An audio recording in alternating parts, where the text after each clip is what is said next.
નમસ્કાર દર્શક મિત્રો, હું છું એન્કર અર્પિતા પટેલ। દેશભરના તાજા અને સચોટ સમાચાર આપણી ભાષામાં જોવા માટે A1 અભિપ્રાય ન્યૂઝમાં આપનું હાર્દિક સ્વાગત છે।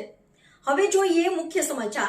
ભાભરમાં ગતરોજ મારામારી મામલો। ભાભરમાં ઠાકોર અને દરબાર સમાજના કેટલાક લોકો વચ્ચે ધીંગાણું સર્જાયું હતું।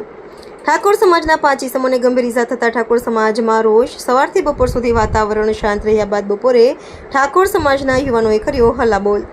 ઠાકોર સમાજના યુવાન સાથે સાંસદ ગિનીબેન ઠાકોર, વાવ ધારાસભ્ય સ્વરૂપજી ઠાકોર યુવાનોની રેલીમાં હાજર, વિડીયો વાયરલ।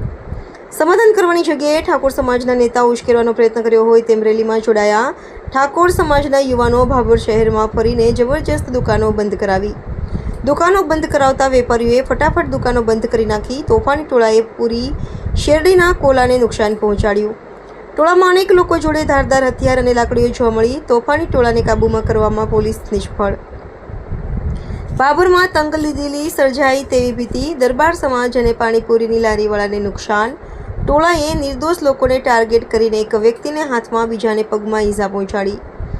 દરબાર સમાજના લોકો ભાભર પોલીસ સ્ટેશન પહોંચ્યા। દરબાર સમાજની એક જ માંગ, ગુનેગારને પકડીને સજા કરો, પરંતુ નિર્દોષ લોકોને પરેશાન ના કરો।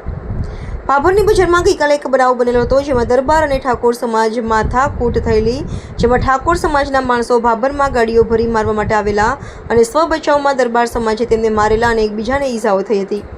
જે અનુસંધાને પોલીસે આરોપીઓને પણ પકડેલા છે। આજે ઠાકોર સમાજના કોંગ્રેસના સાંસદ તથા ભાજપના ધારાસભ્ય આગેવાનો ભેગા થઈ ભાભરમાં રસ્તા ઉપર ઉતરી આવી ભાભર બજારમાં દરબાર સમાજની લારીઓ, ગલ્લાઓ, દુકાનવાળાઓને માર મારી તોડફોડ કરી આખા ભાભરને બાનમાં લીધેલ।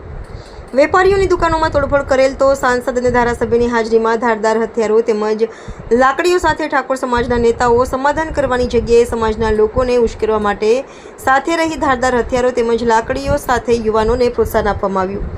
કે શું આ એક ગંભીર મામલો કહેવાય? માટે તમામ સામે કાયદા કાર્યવાહી કરવી જોઈએ તેમજ વધુ બનાવ ન બને તે માટે આવા લોકો સામે કડક કાર્યવાહી કરવી જોઈએ।